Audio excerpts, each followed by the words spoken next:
अस्सलाम वालेकुम व्यूअर्स, क्या हाल है आपका। मैं हूं सलमा और आप देख रहे हैं मेरे YouTube channel cooking with Salma.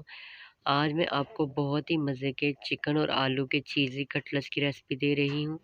तो चलिए बनाना स्टार्ट करते हैं। इसके लिए हमें चाहिए होंगे सबसे पहले आलू। आलू को मैंने बॉयल करके इस तरह से कटिंग कर ली है।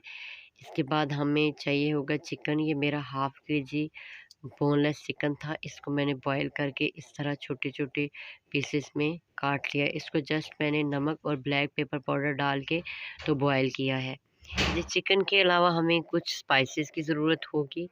तो नमक जाएगा हाफ़ टी स्पून सुरख मिर्च पाउडर, हाफ़ टी स्पून दड़ा मिर्च, हाफ़ टी स्पून हल्दी powder, half tea spoon black pepper powder, half tea spoon खुश्क धनिया पाउडर, हाफ़ टी स्पून ज़ीरा, हाफ़ टी स्पून खुश्क धनिया और हाफ़ टी स्पून इसमें जाएगा अदरक लहसुन का पाउडर। इसके अलावा इसमें जाएगी मोज़रेला चीज़। ये मेरी होममेड मोज़रेला चीज़ है। अगर आपने मेरे चैनल पे इसकी रेसिपी नहीं देखी तो मैं आई बटन पे डाल दूँगी, आप जाके देख सकते हैं। इसके अलावा जी हरा धनिया जाएगा, पुदीना जाएगा और ये 2 से 3 ग्रीन चिली, इनको मैंने चॉप कर लिया है। इसके अलावा ये ब्रेड क्रम्ब्स जाएँगे। ये ब्रेड क्रम्ब आप बहुत आसानी से घर में बना सकते हैं। इसके अलावा जी 3 अदद अंडों की ज़रूरत होगी। तो सबसे पहले हम एक मैशर की मदद से आलूओं को अच्छे तरीके से मैश कर लेंगे। और ये आलू हमारे मैश हो गए हैं। तो इसके बाद हम इसमें अपना चिकन ऐड कर देंगे। चिकन हमारा देखिए कितना बारीक है, इसको इतना ही बारीक करना है आपने भी। इसके बाद हम इसमें अपने तमाम स्पाइसेस डाल लेंगे। एक खुले से बर्तन में इनको डालना है आपने। उसके बाद हम हरा धनिया, हरी मिर्च और पुदीना ऐड कर लेंगे। और उसके बाद हम इसमें ऐड कर लेंगे मोज़रेला चीज़। मोज़रेला चीज़ को छोटा-छोटा करके इसके कटिंग करके छोटे-छोटे पीस आपने ऐड करने हैं। इसके बाद जी इन तमाम चीज़ों को अच्छे तरीके से हाथों की तरह से कर लेंगे मिक्स। जितनी अच्छी हमारी मिक्सिंग होगी, उतने ही हमारे कटलेट्स जो हैं वो अच्छे बनेंगे और टूटेंगे नहीं। तो ये देखिए जी मिक्सचर हमारा बन गया है। अब हम इसके साथ अपने कटलेट्स बना लेंगे। आप किसी भी शेप में बना सकते हो। मैं थोड़ा इनको ऐसे लंबाई में रखूँगी, इस तरह के अच्छे लगते हैं। तो एक-एक करके हम अपने सारे कटलेट्स तैयार कर लेंगे। कुछ मैं आपको करके दिखाती हूँ 2-3, तो बाकी मैं साथ-साथ सारे कर लूँगी। तो इस तरह से करने हैं आपने।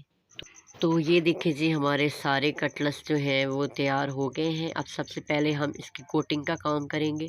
तो उसके लिए हम ले लेंगे जी 2 अंडे और अगर कम हुए तो फिर हम और अंडे ले लेंगे।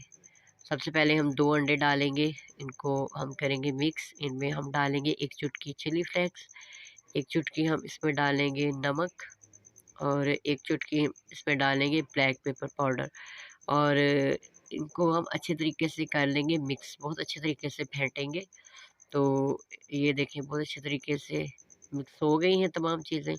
अब हम अपने कटलेट्स इसमें डालेंगे। सबसे पहले हम इसको अंडे में डालेंगे, उसके बाद हम इसको अच्छे तरीके से कोटिंग करके चारों तरफ तो हम ब्रेड क्रम्ब में डालेंगे, फिर ब्रेड क्रम्ब में अच्छी तरह से इसकी कोटिंग करेंगे ब्रेड क्रम्ब के साथ।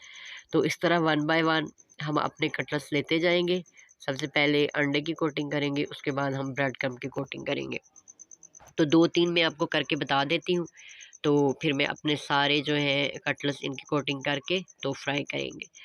तो फ्राई करने के लिए हमने पैन में 3 से 4 चम्मच ऑयल की डाल के इसको हमने कर लिया है जी, प्री हीट कर लिया है, हल्का-सा गर्म किया है, बहुत तेज़ गर्म नहीं किया है क्योंकि हमने कटलेट्स जो है अपने शैलो फ्राई करने हैं, डीप फ्राई नहीं करने हैं। तो इस तरह से ऑयल जो है बहुत कम गर्म होना चाहिए और जो हमारी फ्लेम है वो भी बिल्कुल लो होनी चाहिए क्योंकि इसको ऑयल गर्म करके तो मीडियम या हाई फ्लेम पे डालेंगे तो ये एकदम से जल जाएँगे। तो अब हम इसकी साइड चेंज करते जाएँगे, बस 1 से 2 मिनट में हम इसको ज़्यादा नहीं पकाना है क्योंकि आपको पता है कि इसके अंदर जो चीज़ें हैं ऑलरेडी वो बॉयल हैं। जस्ट हमने इसका थोड़ा-सा कलर ही चेंज करना है। तो इस तरह से हम इनकी साइड को चेंज करते जाएँगे, इनको छोड़ेंगे बिल्कुल भी नहीं। तो बाकी के सारे भी हम निकाल लेंगे और इसके बाद हम आपको इसकी फ़ाइनल लुक दिखाएँगे। 8 से 10 मिनट में हमारे सारे कटलेट्स बन कर के तैयार हो जाएँगे। तो ये देखें जी, माशाल्लाह अल्हम्दुलिल्लाह हमारे चीज़ी चिकन और आलू के कटलेट्स बन कर के तैयार हैं। अभी मैं आपको तोड़ के भी चेक कराती हूँ। ये देखिए जी माशाल्लाह कितने ज़्यादा सॉफ्ट हैं, कितने ज़्यादा चीज़ी हैं और आप यकीन करें कि ये बहुत ही मज़े के होते हैं, बहुत ही आसानी से बन जाते हैं। कभी जिसने नहीं भी कुकिंग की होगी वो भी ये वीडियो देख के बनाएगा तो इस ऐसे ही बनाएगा जैसे मैंने बनाए हैं। तो आई होप आपको मेरी आज की वीडियो पसंद आई होगी। तो प्लीज़ मेरे चैनल को लाइक करें, शेयर करें, सब्सक्राइब करें, बेल आइकॉन को ज़रूर प्रेस करें। अपनी दुआओं में याद करें। Thank you. अल्लाह